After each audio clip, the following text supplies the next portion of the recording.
The 12th China-ASEAN Expo, an important platform to promote bilateral trade and relationships between China and the Association of Southeast Asian Nations, or ASEAN, was held recently in Nanning, capital of South China's Guangxi Zhuang Autonomous Region. Chinese Vice Premier Zhang Gaoli addressed the opening ceremony at the annual event. He said that the political mutual trust and economic amalgamation between China and ASEAN is being promoted.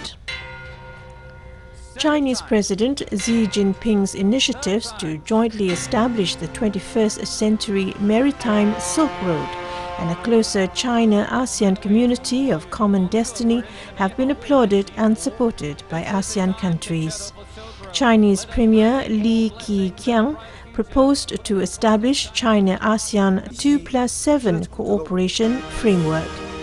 Zhang said that the One Belt, One Road construction is connecting with the blueprint of the China-ASEAN community establishment and connecting with the development strategies of the ASEAN countries. China is the largest trading partner of ASEAN, while ASEAN ranks as China's third largest trading partner, fourth largest export market, and the second largest source of imports. The bilateral trade volume in 2014 exceeded $480 billion with an increase of 8.3%, and the mutual investment between the two sides exceeded $130 billion.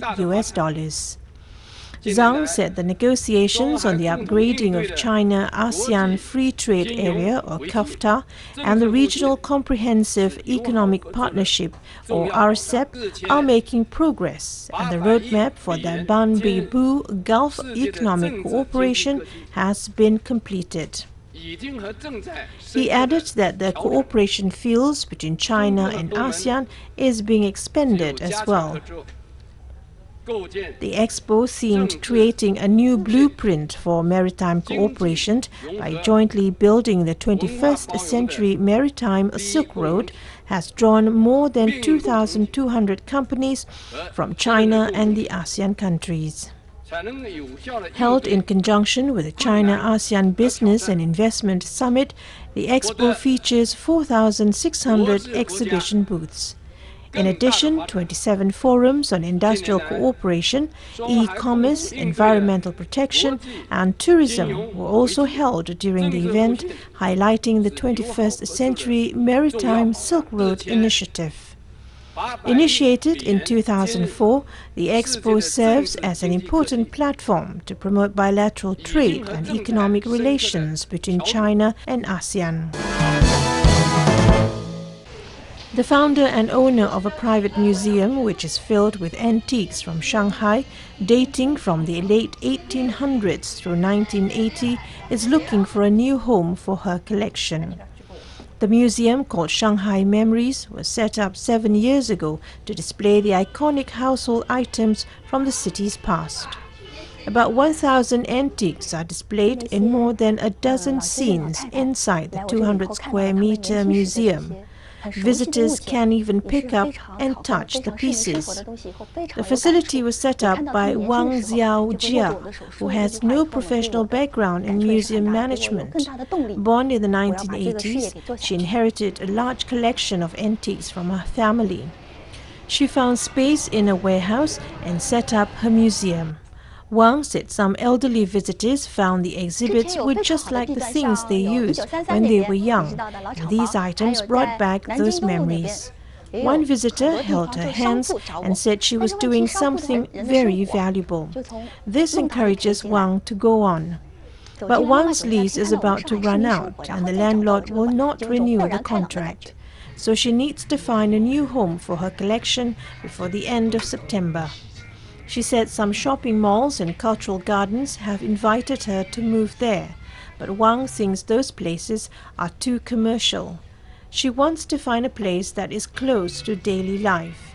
Visitors will first walk into a lane, then they see this museum and would feel like they were traveling back in time, Wang said. Wang has financed the museum's daily operations since it was founded, but she did charge visitors for taking photos and having afternoon tea. which covered some of the costs. Shanghai Memories is not the only private museum struggling to survive. Zhulan Road was once home to a dozen private museums, but they all closed due to lack of funds. There are 122 museums in Shanghai, but only 20 of them are registered private museums. Professor Lu Jiansong from Fudan University has been helping the Chinese government formulate policies on museum development for years. He said although Shanghai's government provided 10 million yuan each year to support private museums, the amount was far from enough. And more public donations should be encouraged to help private museums.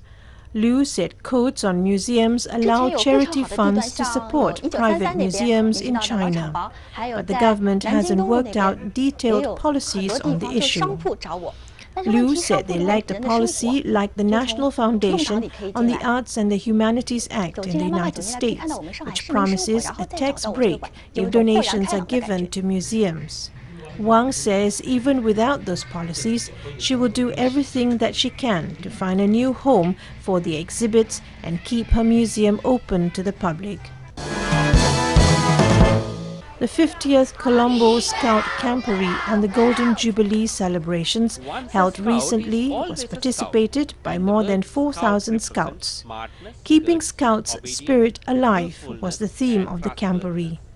Once a scout, always a scout, and the word scout represents smartness, courtesy, obedience, usefulness and trustworthiness. Scouts in Colombo district gathered in Sastrananda Vidyalaya at Delhi Wala to take part in the Silver Jubilee Camporee. There is a long history behind scouting. Scouting started in Colombo district in 1914, and the first district camporee was held in 1949. 2,200 scouts, 2,100 Cub Scouts, and over 240 officials took part in the Golden Jubilee Camporee. A large number of activities were organized at the camporee to enhance the knowledge of the young scouts. Personality building, knowledge on social services, technical knowledge, basics on aerotechnology, basic medical trainings were several activities among them. Past 49 camporees, right now we get the experience, and now the 50th camporee with the half of century of the camp life. I think now we can get a more experience and little bit the leadership quality we can produce in our generation. Young Boy Scouts here are busy in their day-to-day activities as they spend a self-reliant life for 4 days and use this experience to build up their future outlook. The Ottomans' popular drink sherbet, known for its healing effects, has been increasingly forgotten over time and is now largely consumed ceremonially in Ramadan and in Ramadan feasts. Sherbet, once the most popular Ottoman drink, has been essentially relegated to symbolic consumption during the holy month of Ramadan, even though it is a healthier alternative to today's soft drinks. During the time of the Ottomans, there were roughly 300 types of sherbets made from various fresh flowers and fruits, such as rose, lily, jasmine, silverberry, lotus, violet, basil, and others. Today, this traditional drink is still kept alive until today, but with fewer types. Sherbets are made from dried and cold-stewed fruits, was a favorite and irreplaceable drink, particularly during the holy month of Ramadan. In the past, there were no refrigerator systems like fridges, so sherbet was prepared and consumed daily. People used to benefit from natural methods to avoid diseases in the past. But in Ottoman times, people used to drink sherbet to protect themselves from diseases. Of course, the medicine sector was not developed that much, and there were not too many types of diseases. This is why sherbet was the most important medicine. Hong Kong Disneyland has played down the competition posed by a Shanghai theme park that is due to open next year. Hong Kong Disneyland opened in 2005 with an aim to provide a much-needed boost to an economy reeling from the SARS outbreak. Up until the end of the 2013-2014 financial year, there had been a total of 50 million visits. Last year, mainland tourists accounted for 48% of the visits. Locals accounted for 32% and overseas visitors 20%. And although a brand new park is slated for opening on the mainland next year, Hong Kong Disneyland remains confident about the future. Where we live here in this part of the world is easily big enough for both of our resorts, and they complement each other very, very well. And that we have in store for you beginning in mid. The important thing for me is that we create consistently, and we never stop trying to think about new ideas, new possible attractions, new entertainment offerings that we can present, so that our local guests feel and have got something really great to come and experience. A new hotel is set to open at Hong Kong Disneyland in early 2017, and there are also plans to start developing the park's Phase 2 that will significantly expand the area and entertainment offerings. Two new miniature paintings by world-renowned Iranian artist Mahmoud Farshian have been unveiled in the Iranian capital Tehran. Sham-e-Gariban, or the Night of the Oppressed, and the Fourth Heaven were unveiled during a ceremony held at Farshian Museum of Asadabad Cultural and Historical Complex. The ceremony was attended by a number of senior Iranian officials, including Foreign Minister Mohammad Javad Zarif and head of Iranian's Cultural Heritage, Handicraft and Tourism Organization Masoud Soltanifa. During the unveiling ceremony, Zarif said that Farshian's works have always been the most significant gifts he has ever offered to ministers and ambassadors of other countries. He added that no other work can express the prominence, spirituality and humane nature of Iranian art better than Farshian's creations. Farshian is known as Iran's master of miniatures, whose works have been displayed in numerous galleries and museums around the world, such as the British Museum, Freer Gallery of Art, Bibliothèque Nationale, Metropolitan Museum and Harvard University. The 85-year-old artist was chosen as an outstanding 21st century intellectual by Cambridge and has received an honorary doctorate in Iranian painting and Islamic arts from the High Council of Culture and Art. He has won numerous national and international awards, including the gold statuette of Italy's Vessillo Europa dell'Arte in 1984 and the gold medal of Belgium's 1958 International Art Festival.